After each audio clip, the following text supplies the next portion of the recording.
Jack Kent Cooke was pretty much assured that we were going to win that Game 7. The Laker fans are hysterical. And we had Wilt Chamberlain. We're going to do it. So he had set up the balloons in the rafters to be released after we won at home. And time has run out, and the Boston Celtics have done it again. And it didn't happen. Basically, it didn't happen because of the conflicts that existed with the team all year long.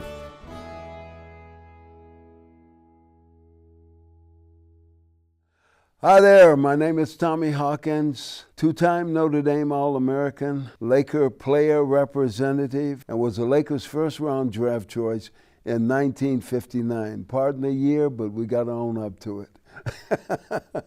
Hawkins gets the tip and drive down. It's Hawkins guarding Bryant. Comes off to Bill Russell. Havlicek. Foul by Tom Hawkins. Hawkins with the rebound to Elgin Baylor. Elgin Baylor. I'll never forget the night in 1960 that Elgin and I combined for 86 points. Elgin had 71. Elgin Baylor is the greatest player ever to play basketball. He was, if you're into jazz like I am, he was the Charlie Parker of basketball.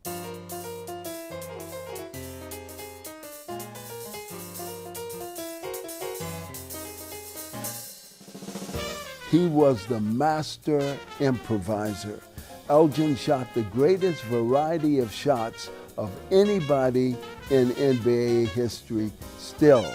And the year that Wilt averaged 50 points a game, Elgin averaged 34.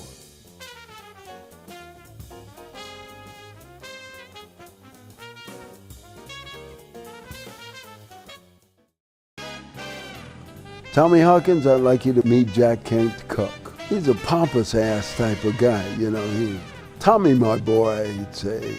I'm Jack Kent Cooke, and I'm new here in Los Angeles, and I'm about to buy the Lakers. When I buy the Lakers, I'm purchasing your contract from Cincinnati, and you're coming back to LA. I said, well, nice to meet you, Mr. Cooke. You're going to be a busy man. You know, I shook hands with him, and I walk away snickering with Lou Mose. I said, who is this little guy who had too much to drink? As soon as the ink was dry on the Laker contract that Jack Kent Cooke had purchased from Bob Shorts for $5.5 million, I got a call from Jack Kent Cooke. He says, I want you to start believing in people that you meet at cocktail parties. I just purchased your contract and you're coming back to LA. So that's how I got back to LA. When I came back, the Lakers were a little bit down and were scuffling to make the playoffs then. And they decided that they were going to change the disposition of the team. And they brought me in, and the new coach was there, Bill van Breda Kolff. And Bill decided that he wanted speed and defense. That's me.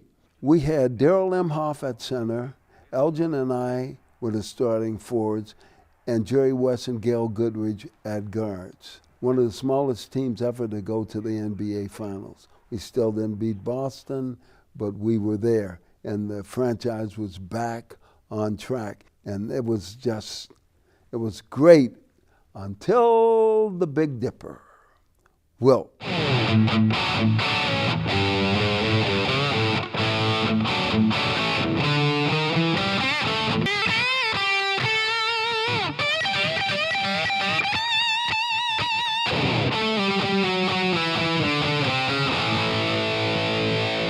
I was rooming with Keith Erickson at the time, and I told Keith, if Elgin takes 20 shots, Wilt takes 20 shots, and Jerry takes 20 shots, what is left for us? So whenever you get it, launch it. Tom Hawkins scoring for Los Angeles. We had 7 players averaged in double figures for the whole season. That's what kind of team it was. Now you bring in Wilt Chamberlain, that's a whole different approach to the game. Jerry was imperturbable as far as Wilt Chamberlain being there. Wilt's presence hurt Elgin's game because he took away the driving and the slashing That was the kind of team that we were when he came. And he was an old-time center. He plopped right down in there, put his big mitts up, wanted the ball in there, and didn't want you running in there when he was operating. You know, he said, my man, don't cut through here when I'm working. Wilt was the ultimate individualist, and Wilt Chamberlain and Bill van Breda Kolff never got along. They didn't like each other. Wilt had the Herald Examiner, which was the evening paper where he would mouth off. Van Breda Kolff had the Los Angeles Times in the morning.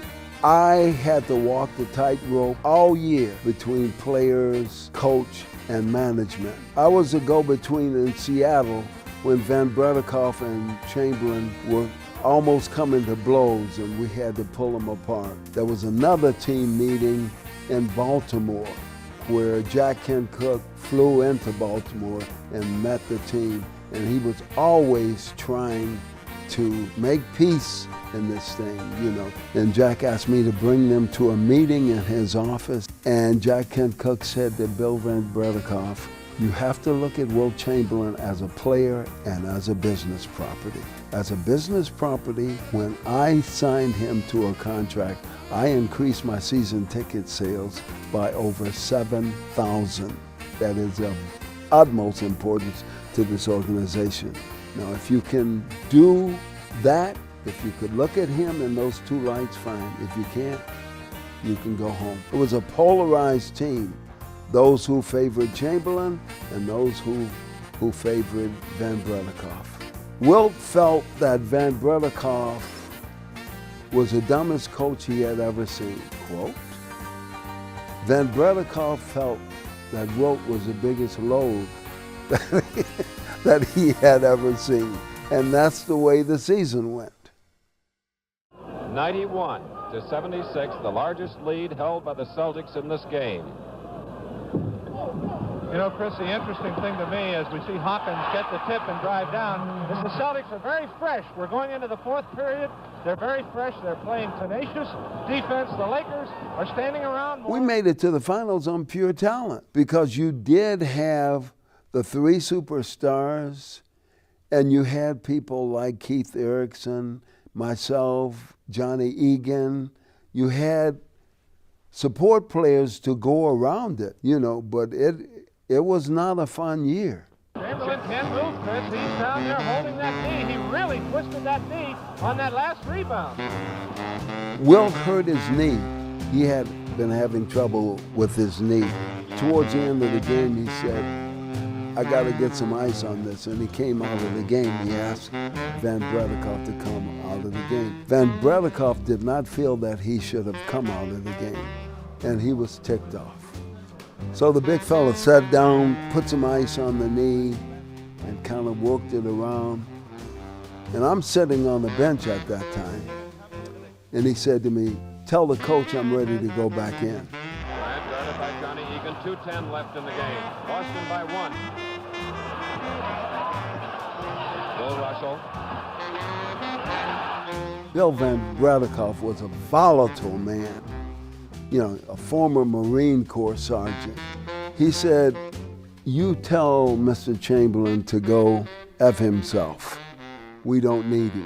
And he never put Wilt back in the game, and we lost that game, 7th game of the series, and the balloons were never released from the ceiling.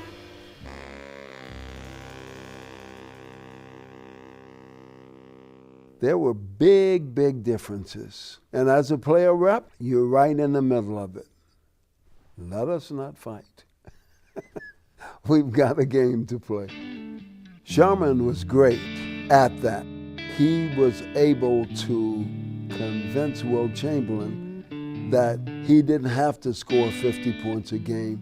They needed him more as a defensive blocker and a rebounder, and he could complement this team. Sherman was able to get people who could play with Wilt. McMillan came in at forward. Happy Harrison came in as a rebounding forward.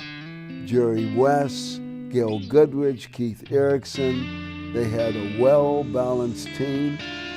They won 33 straight, and they put it together. The Los Angeles Lakers winning team in the history of basketball for consecutive wins. Bill Sharman, I want to congratulate you on behalf of all the Laker fans. This has been some kind of a feat.